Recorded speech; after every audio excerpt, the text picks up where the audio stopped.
Welcome to episode 8 of 101 Mobility Conversations. Craig, how you doing? Good. How about yourself? Oh, it's great. I'm glad to be here with you, and I'm looking forward to this. You and I have had many little chats, and we've talked about company culture and Blue Angels, and your journey to Annapolis. And I'm really looking forward to exploring more and learning more about you. And I think our audience will appreciate your commitment to our country and your dedication to serving people now as a 101 Mobility franchise owner. So let's get started. I'm from Annapolis. I know how I got there. My mom and dad put me in a 73 Chevrolet old station wagon. We drove down 95 from New York to get there. How did you get to Annapolis? So I'm originally from the Chicago area, Glenview, Illinois, and my dad was a high school math teacher. He told me early on when I went to high school, he said, I can't afford to send you to college, but I can help you with your grades and I can help you out in school. I never really took much of his help, but I appreciated him giving me a heads up. So I worked real hard in high school and took a lot of accelerated courses so I could have better than an A average. And I applied and was accepted at the Naval Academy. And I also was accepted for ROTC scholarships. And so I had some choices and I decided that I might as well check out Annapolis because one of my rules is path of least regret. So I figured I would really regret that if I didn't check it out. Better to go and get kicked out or quit or whatever. But if you're not even going to try, what the heck? So I went out there and I got a one-way ticket from Chicago O'Hare to BWI. And that was the first time I ever got on a plane. It was the first time I ever got out of the Midwest. And my eyes were open to a whole new world. And you know what? They didn't treat me really well that first year. But Why would that be? for being a plebe thing, talk about making your life miserable. I remember somebody telling me it's $100,000 education shoved up your nose a nickel at a time. And so I made the most of it. And as they say, the Naval Academy is a great place to be from, not at necessarily, but from. And so I went through 4 years of that. And all I wanted to do was be a pilot. After I took that one-way ticket from O'Hare to BWI, I'm like, that is cool. So I worked real hard and I got a slot to go to the Marine Corps with an air guarantee. So you went, after the Naval Academy, you went to the basic school, TBS in Quantico, Virginia. And they taught you everything about being an infantry officer because in the Marine Corps, you're an infantry officer first. And then whatever else your specialty is, that's second. So went there, 250 of us, 125 of them were Naval Academy grads, and went through that for 6 months and realized why I didn't want to be an infantry officer probably.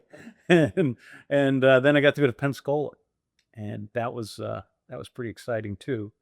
And so went down there and first shot out of the box, I got helicopters.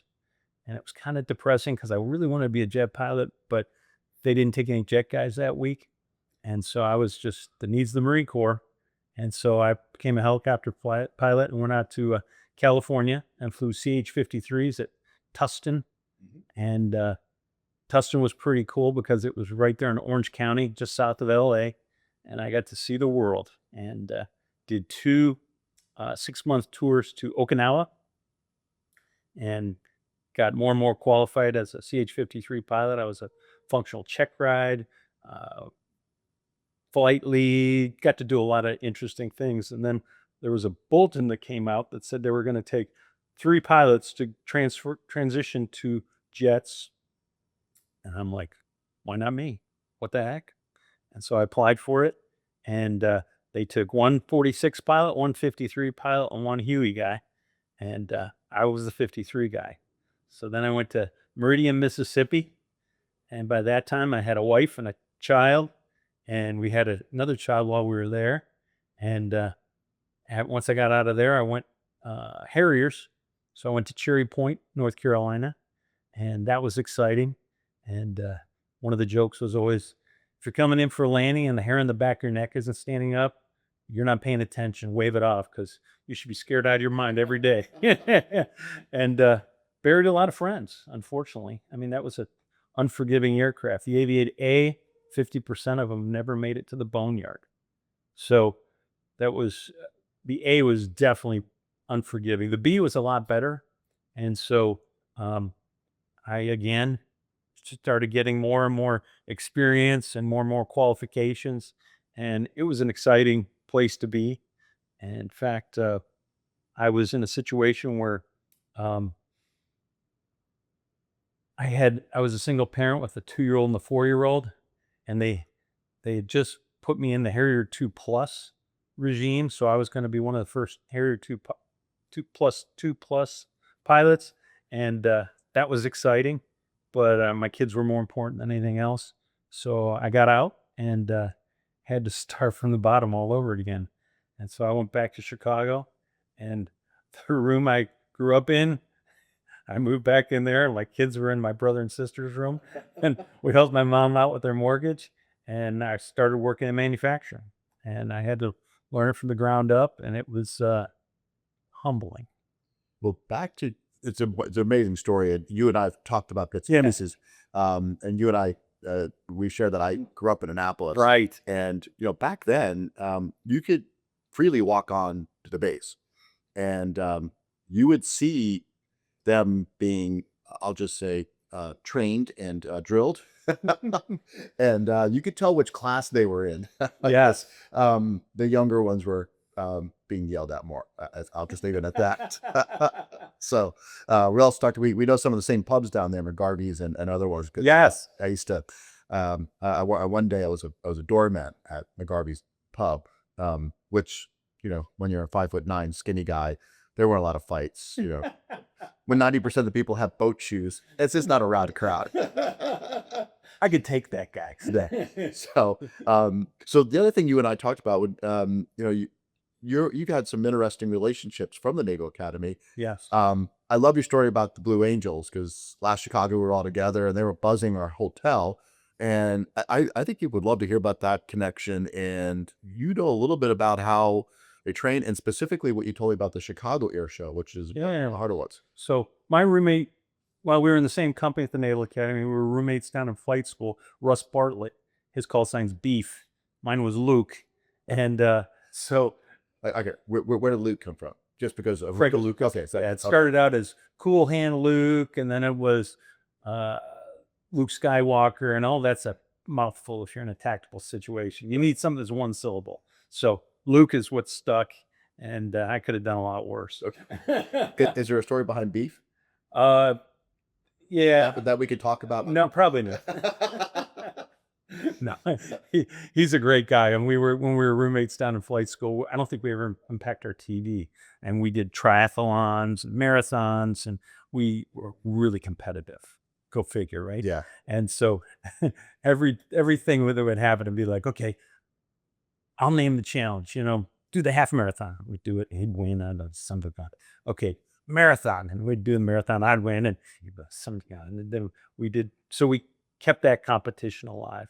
And he gets jets and I get helicopters. I'm like, you're killing me, dude. So he goes to Beeville and I'm there in Pensacola still. And he ends up getting S3s. He was really bummed out because he wanted to go. He was, picturing F-18s, and so he goes, "Well, at least you're going to be in a tactical situation." I go, "Yeah, you're going to be on a boat with a family wagon, And he's like, "Shut up, man. I'll kill you." So he was in San Diego, and I was up in Orange County, and we would name the competition. So he Soul Dad half marathon. I go down there, he beat me. I'm like, son of a gun. LA marathon, be there.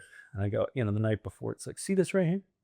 That's what you're going to be seeing all day tomorrow. You might as well get used to it. And I remember being at the 20-mile mark at the LA Marathon, and I know he's in front of me. And I'm like, better to just come in with bloody legs than to lose to Russ. And so I just start kicking it. And I come over a hill, and there he is at the bottom of the hill. And he just started walking. And I'm up there, and I go, Bartlett, I'm coming for you. And he goes, fuck. And you can tell he starts to try to run, and he's not running very well. I come up behind him. I go, son, you got to pick it up a little bit. In fact, you're slowing me down. I've got to go. And I just went right past him. And he's like, to this day, we still laugh about it. That's great. That's awesome. So then he ends up,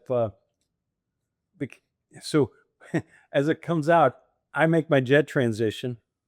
And he's like, "You son of a gun, man. You're going to be flying Harriers or Hornets." I said, "Yeah, that's going to be fun." And he goes, "I think I'm going to get out." I go, "Why?" He goes, "I don't want to fly S3s. I'm going to fly Hornets." I said, "Well, tell the Navy that. Tell them it's time to put me over to fly Hornets. And otherwise I'm getting out to go to the airlines." And he goes, "I guess I could do that." Sure enough, he gets Hornets and Operation Desert Shield, Desert Storm starts.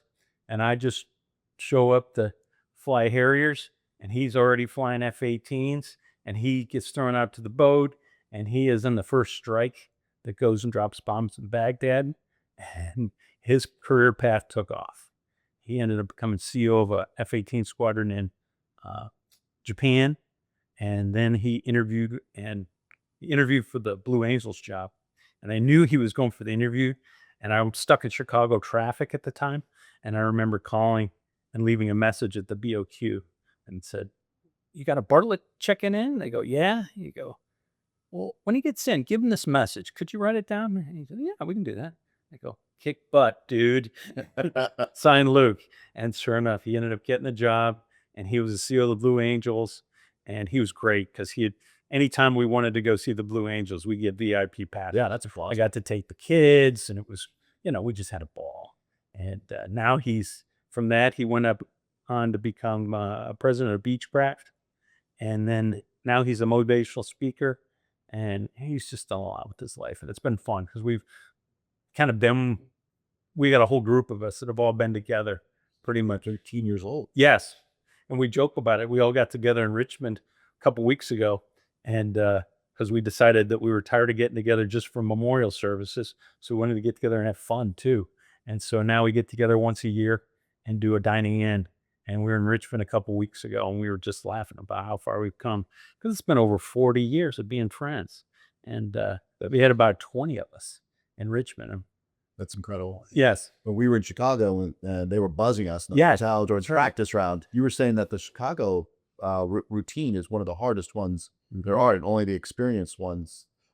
What's so hard about it? You were telling me. Yeah. So I'm living in Chicago when he got the nod, and we went down for his change of command down in Pensacola.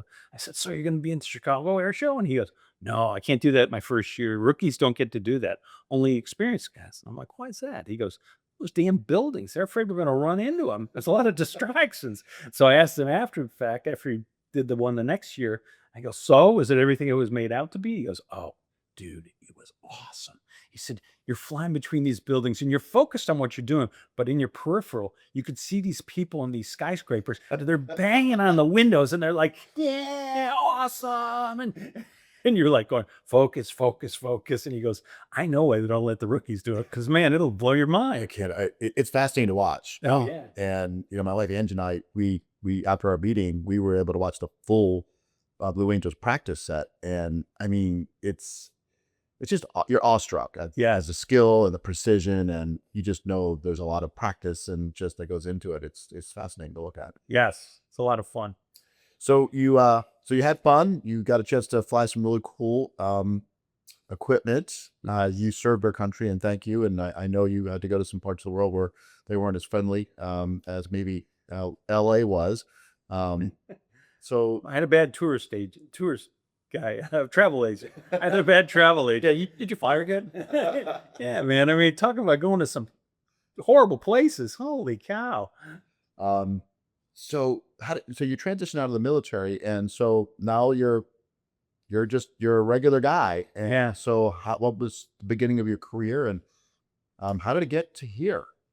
Wow. So I'll try to keep it condensed. So I think I told you once that I was in the job interview from the job I kind of wanted in Chicago. And the guy said, "Hey, you were a Marine. You never fired anybody in your life. What are you going to do when you have to fire somebody?" I said, "Well, sir, with all due respect, I used to have to kill people for a living. So firing just doesn't seem quite as bad." He just rolled. He loved it. Got the job. There you go. And then I'm slopping around in a plastic bottle manufacturing facility, and we make them out of 1,000,000 bottles every 3 days. And I got my first chance to be a shift supervisor, and that shift supervisor's on vacation. So I got with my team, my shift. I said, "All right, guys, this is going to be the best shift ever. So how are we going to do this? And they look at me like, who is this guy? I go, what's your best? I go through, okay, you beat your best, I'll buy you a Coke. And they're like, really? Buy me a Coke? I'm like, yeah. So sure enough, we blew out the records that they had previous. And then the plant manager calls me in his office and goes, what the hell did you do last week? Was it I go, goal too high? and so I just said, I just bet Cokes and I bet on them. And so sure enough, um, it's not that hard. I mean, to you just got to care about people. I mean, how was the transition from, the military life where, you're this is life and death. I mean, it's the safety, the protocols of how to engage and all those things to something that maybe is not as dangerous, but just as important. I mean, the results of that entity are just as important as the results of the mission. Did How did you transition between the two? Was it something you easily did, or It had its ups and downs. I mean, I got to admit, I remember one guy sitting me down and going, Craig, you do realize like you graduated high school and you're like top 10 of your class or top 10% or something like that. I go, yeah, okay. He goes, these people working here, they were probably in the bottom 10%. So I said, yeah, but we can kill, I got troops in the military. So you got to keep motivated. You got to care about them. Because I think that's the real bottom line is that people know if you care about them or not. They could tell every day. So if you care about them, they know it and they start caring about you too. And it all kinds of works out. So it was, yeah, at first it was hard because it was a union environment. And so I would reach down and pick up a bottle and throw it in the garbage, and the union person would be in my face. And finally, I met with the head of the union and I said, okay, we need to get something straight. And it was a African American lady. She was great, and we got to be the best of friends. But at the time, she was like up in my face, and I go, I could toe the line. I know how to do that, and I can play your games, but I really don't want to. And so, how about this? How about if I streak? How about if we take a neutral ground and I'll take care of all your people and make you feel and look good if you'll do the same for me. And we came to a great understanding. And I really ended up loving the job. But at first, oh, it was tough. I mean, nothing like you're the one guy out there and the union's all trying to find anything you're doing wrong. And then after that, we figured out, okay, we can play this, we can do this however you want, but let's do it the right way.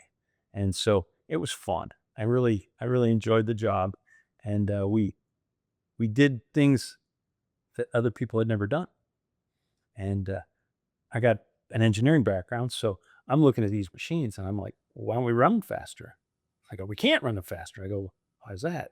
So we'd break it down and we realized that if we could increase the water flow in the molds, that we could get probably 10% more.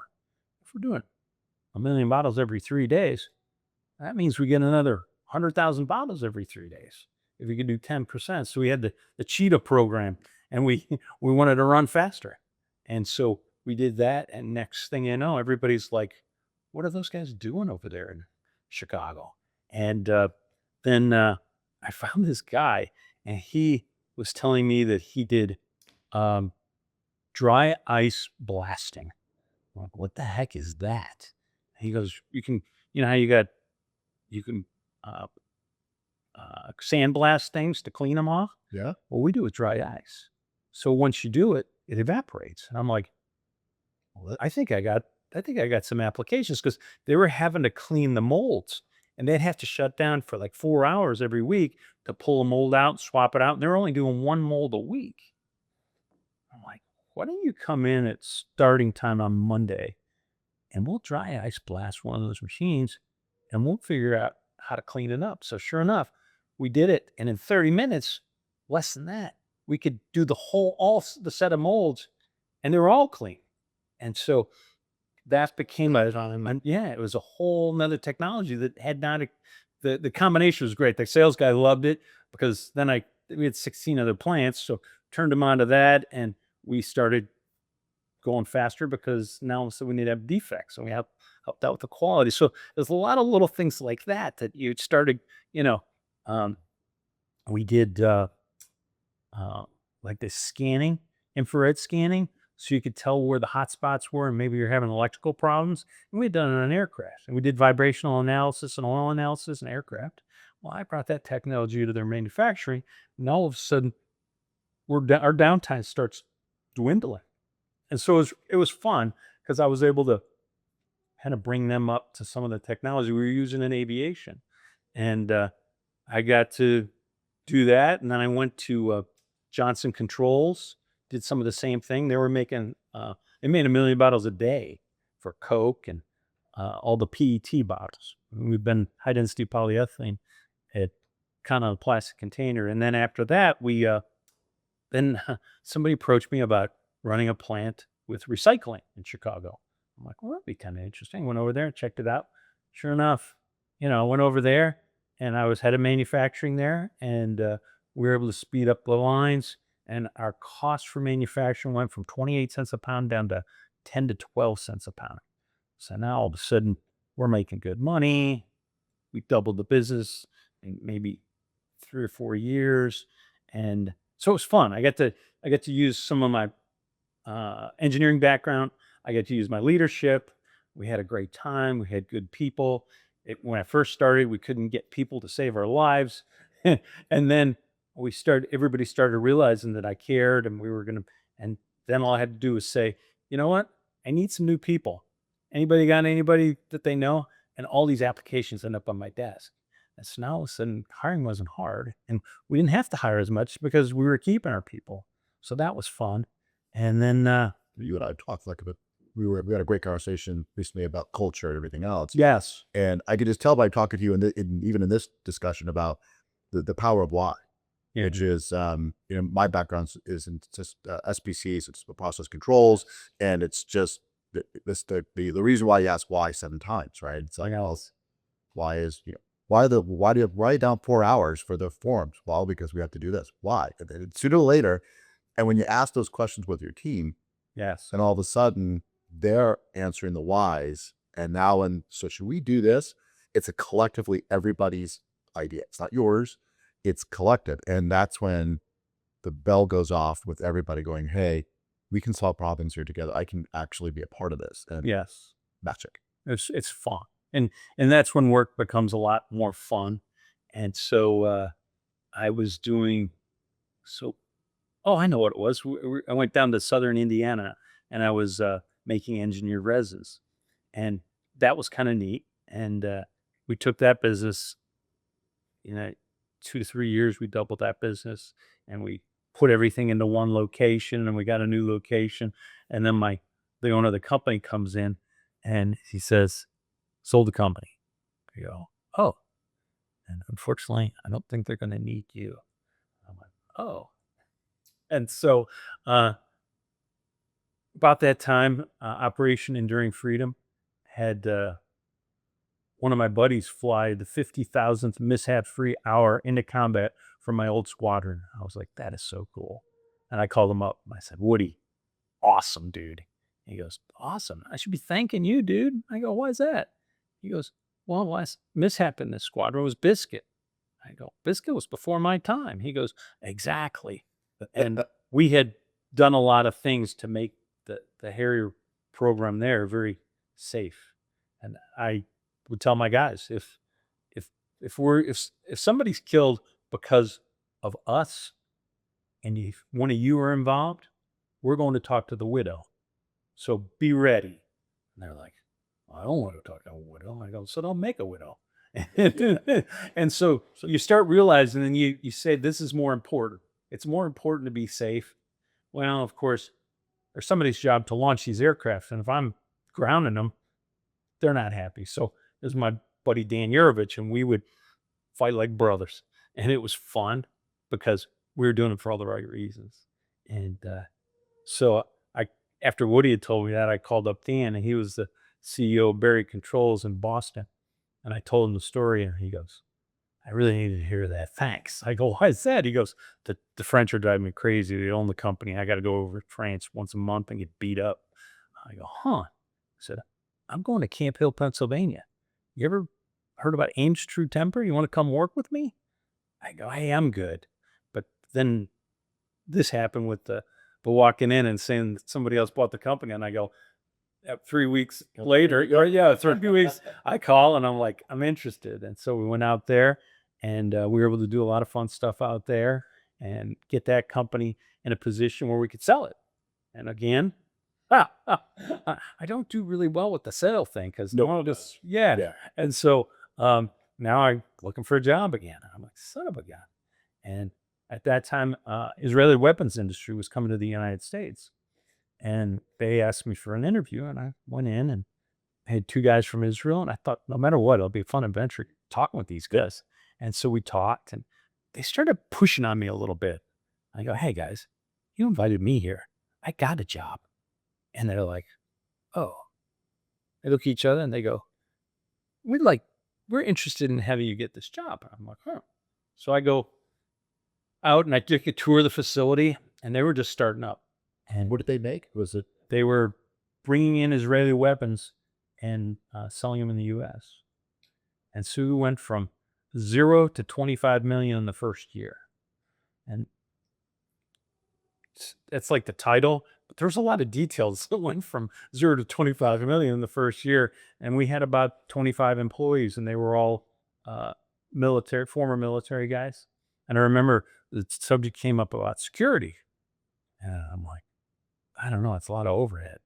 And they're like, "Yeah, but if, we don't have good security." I said, "Oh, everybody here knows how to shoot a gun." And they're like, "Yeah." I go, "What if we all got concealed carry and we all just brought a gun to work?" And they're like, "Oh, we could do that?" And I go, "Well, I kind of like good? it's a neat idea." And so the more we talked about it, the more like, "Let's do it." And so I would, we laugh about it. We say, I pity the fool who walks in and tries to do That would something. not be a good place to rob. It's like the end of Blues Brothers when they got all the guns pointed at them. And so it was great. And everybody loved it because they knew I trusted them. I could trust them with a gun at work. I mean, sheesh. So everybody had a side on there. Yeah. And so we we we kicked butt. We had such a great group of people. And the Israelis are watching this whole thing and they're like, "This is nuts." And and they said, "Well, we'd rather an Israeli run this company." And I go, "Well, that's not gonna be me." And so again, here we go. I took them to that spot, and I was the first CEO of the Israeli weapons industries in the US, but now I'm looking for a job again. And by this time, I got 6 kids. I got a wife who likes living in the Harrisburg, Pennsylvania area. And we started talking about it. Whenever we're trying to make a decision, we pray about it. And so when we pray, we go, "Okay, what light did you come up with?" It's either going to be green, amber, or red. Green means go, red means stop, amber means I don't know. And so I said, "Well, when you pray about it, what are you getting?" She said, "Red." I go, "I'm getting an amber light, so maybe we should try it out." So I went out west and took up a job and was commuting back and forth. And I made a deal with the guy that owned the company. I said, "I'd like to go back and forth for this first year." And so I did that and came 6 months into it. And I asked my wife, I said, "So how are you doing with this?" She goes, "I got a red light." And I go, I was kind of worried because I got a red light too. And so it's like, "So what are we gonna do?" And she goes, "You're smart. You'll figure it out." I go, "Gee, thanks. I love the confidence. Don't have the answer though." And so I started talking about buying a company. So we looked at buying it, and I just couldn't find a good fit. And then the broker I was working with said, "You ever think about a franchise?" I go, "I'm not a hot dog hamburger kind of guy." And he goes, "No, no, they have different ones." I said, "Send me some." So he did. And saw this 101 mobility. And I go, "That one's interesting. Tell me more about that one." And he goes, "Oh, you help people up on stair lifts, ramps, and vertical platform lifts, elevators, all this stuff." I go, "Machines, right?" And he goes, "Yes, machines." I go, "I like machines. Machines are good. I know about machines." Okay. So we started exploring it.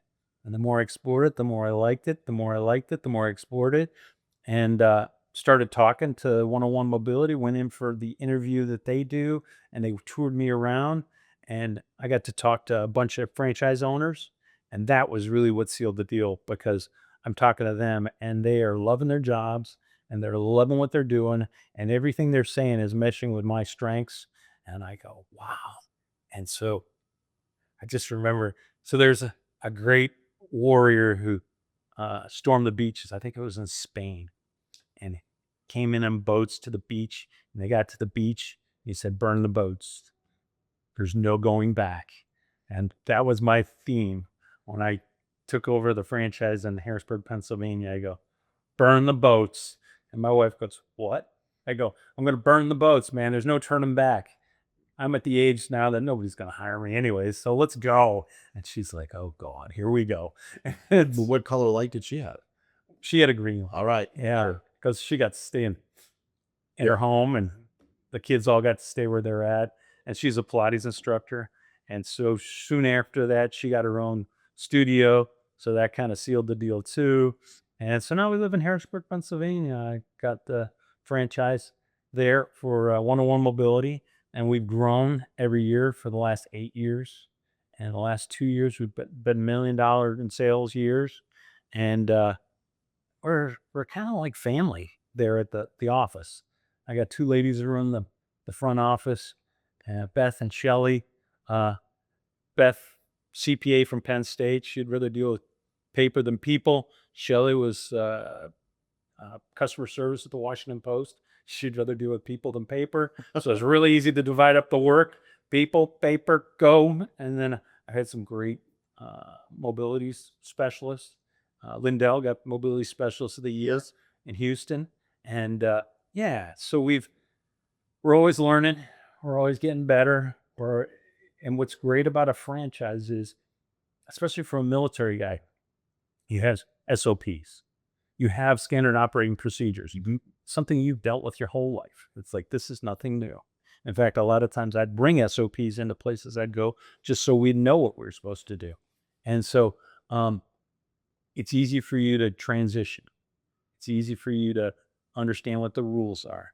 And one of my fears, of course, is when you're on the outside looking in, it looks one way. When you're inside looking out, it always looks different. The question is, it usually looks bad. Like when they didn't tell me about this, but I got to admit, with one-on-one mobility, it was the other way around. It was better on the inside looking out than it had been on the outside looking in. And I really liked the way the whole 8 years has gone. I mean, what rule do you that you've got a team and you follow the script book, like you have all the positions and everything else, the system, but what role do you like? And are you all once in a while put in a stair lift, or are you doing the sales side? What's the part of the business you like? So when we first started, it was just two of us, myself and another Marine, Lindell. And we're putting in stair lifts. I'm installing, and he's the assistant. And he gets so frustrated because I'd be reading the book. Step 12, do that. And he's looking at me like, "Really? Are we really going to do this?" I go, "Yes, we're going to go by the rules. We're going to," and he'd be like, "God, you're killing me." And so we had a great time, and we really got the hang of putting in stair lifts, but it's just the two of us. And so then Beth joined us, and then, we slowly started increasing, and now we're getting a little more speed, and we can do more. But early on, I mean, I was having to do everything. I mean, I'd be installing in the morning to the afternoon. And then in the evenings, I'd be doing sales and doing the books and doing everything. So it's so nice to have help. It's so nice to not be by yourself. And my wife, one day, I came home at 9 o'clock and she goes, "Everything okay?" I go, "Yeah, everything's okay. Why?" She goes, "You're home so early." I go, "Was that an editorial?" She goes, "Maybe." "Would you like to see me home earlier?" She goes, "No, it's fine." And then, one thing about our business too is that you get to serve the VA. I mean, as a veteran, you get to serve other veterans. And it's a big part of our brand. And you got a good veteran service story. Well, the one I like the best is it was not a VA story. It's more of a retail story. But the guy, I went over there to talk about Sterilus, and he said, "Well, you got a veterans discount?" I said, "Nah, same price for everybody. What service are you in?" He said, "Army." I said, "That's a great second choice." He goes, "Let me guess, you're a Marine." I go, "What gave it away?" He goes, "Only a Marine would say something like that." Did you charge it more? I go, "So when did you get in?" He said, "December 11th, 1941. I said, 4 days after Pearl Harbor? He goes, "I've never seen that before." I go, "What's that?" a Marine that could do math in his head. I go, nice, well played. I go, after we're done talking stair lifts, I want to talk about World War II. So he took me down to his basement. He had all kinds of great stuff down there because he had been in from December 11th, 1941 to the end of the war. And so I said, okay, give me your two best stories. He said, well, I'm halfway across the English Channel. We lost our rudder. I had to go back to England. Took about 3 or 4 days to fix it. Then we went back across the English Channel. I go, I probably saved your life. He goes, damn straight, man. It was a lot easier going 4 days after D-Day than I was on D-Day. And I go, so then what'd you do? He said, I worked for a guy named Patton. I go, George S. Patton? He goes, one and the same. I go, what'd you do for Patton? He said, well, I liberated warehouses. I go, liberated warehouses. Help me understand that. He goes, well, there are a lot of warehouses between Normandy and Berlin, and they had beer and wine and liquor, and he liberated them. I go, and you had to try them out. Oh yeah, had to try them out. Got to have a little quality check. I said, that's why everybody loved Pat. And he goes, oh, he was the best. He'd always make sure our morale was high, and we'd take care of us. We'd be able to take a break and have a beer and enjoy the fruits of our labor. Isn't that funny? Like he was there for all that time, and the stories that you remember weren't battle. It's Having a beer with the guy. the guys, right? Yeah. That's just it. Just like he was home. And think about him driving up with a freaking truckload of beer. And the guy, I'm going to talk about a great welcome. But you can just picture it. It's like a MASH sitcom, you know? And you know Darwell, it was the Army. So they probably had a procedure about how they're going to enter it, offload it, distribute it, whatever the else, right? But it's also Patton. Yeah. So Patton could have been a Marine. I think he thought he was here, but you and I talked about Pat. In fact, so That's a whole nother that's a story. whole other story. I read a bunch of books, but well, Craig, I've been looking forward to talking to you because I every time I sit down with you, I learn something else great about you and life in general, and our discussions about business and culture. Just recently a discussion about Good to Great from one of our favorite folks, and I really appreciate you doing this, and I think the folks that watch these a little podcast will connect with you, and to know that there's a veteran who started in Chicago, went to Annapolis, is in Harrisburg, who gets up every morning, just wants to go serve in their life, and I got to pick up close up 6 kids. So what are they all doing now? Oh my gosh, they're all over the place. My oldest, Christy's a social worker in Southern Indiana. My son, Neil, is with the Air National Guard. He flies KC-135s out of Pittsburgh. He just got back from deployment. He had 35 combat missions. And then he was in Qatar. And he'd send me a text and a picture of like the aircraft he refueled that day. So I'll just get a text of a A-10 fueling up or a F-15 fueling up. And I'm like, that's so cool. So then I got Eric, who's down in flight school right now. He's going to be a helicopter guy. So he just soloed about 3 or 4 weeks ago. He's been doing night vision goggles. Shared that with me. That's kind of neat. And then Grace, graduate of the Fashion Institute of Technology in Manhattan. And after she graduated, we were joking around. I said, go have fun, And so she was in the Mr. Beast games. She didn't win a lot of money or anything, but she was an adventure. Oh, And now she's in Breckenridge, Colorado, operating a ski lift. And she says the ratio is really good. There's a lot more guys than girls. and then I got my 2 youngest, Colin and Ryan. They're going through community college, and they're going to hopefully keep moving and go on to college and do things from there. So it's kind of fun. we're a similar age, and I have 2 adult daughters, and I loved her a little, and every day with them, but watching them become adults and find their own way, it's I don't know. My parents didn't set me down and say, this is the part of their life you're really going to love, but it is fun to watch them become what they're going to be and Right. find their happiness. And so it sounds like all 6 of yours are on their way. We're hoping. But then again, you try a lot of stuff, keep what works. Just like you did. Yes, exactly. Exactly. I really enjoyed this, Craig. I enjoyed time with you, and thank you for doing a little podcast. Yeah. Well, wish you and your family all the best. Well, thank you, sir. Take care. All right.